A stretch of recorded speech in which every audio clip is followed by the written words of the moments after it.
Kariz qaynonam bilan bugun mazali sakkizoyoqchalarni ujunga pishirib yedik.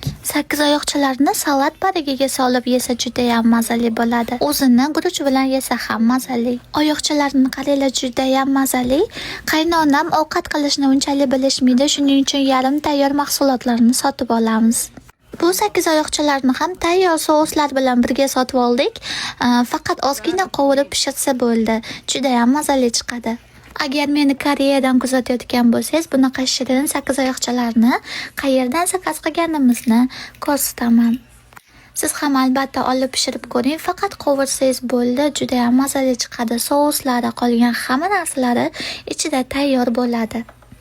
Bitta sakkizoyoq emas, biz buni ichiga tovuqni ham qo'shdik. Tovuqni ham o'ziga yarasha souslari va o'ziga yarasha sabzavotlari bor edi ichida. Agar kim qaynonamga o'xshab uyda ovqat qilgani erinsa yoki ovqat qilishni bilmasa, bemalol shunaqa yarim tayyor mahsulotlar olib pishirib yesangiz bo'ladi. Ko'pchilik so'rashadi, nimaga mukbang olganingizda faqat og'zingizga kirayotganini olasiz, qolganini qo'ymaysiz deb. Agar hammasini qo'yadigan bo'lsam, video juda ham cho'zilib ketadi. Shuning uchun kesib video montaj qilaman. Agar meni to'liq mukbang qilganimni ko'rmoqchi bo'lsangiz, har zamonda TikTokda efir qilganimda mukbang qilib o'tiraman. Kariz qaynukam bilan erim qaynonam ovqatlarni yomon ko'radi. Ayamiz ovqat qilishni bilmaydi deyishadi, lekin qaynonamning hamma ovqatlari menga yoqadi. Kariz qaynonam o'zbek ovqatlarini umuman yemaydilar, chunki bizning ovqatlarimiz qaynonam oshqozoniga og'ir botadi.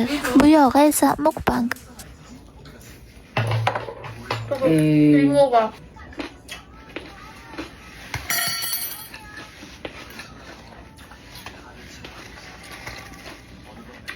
이 쌈은 한꺼번에 먹어야 돼. 외국 사람들 못 먹어 한꺼번에. 상추를 이렇게 싸서 이렇게 비벼 먹으니 맛이 있니? 한꺼번에 맛을 느껴야 되는데.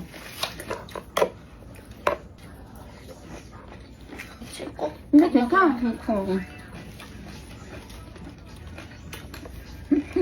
한국 사람 다 됐다.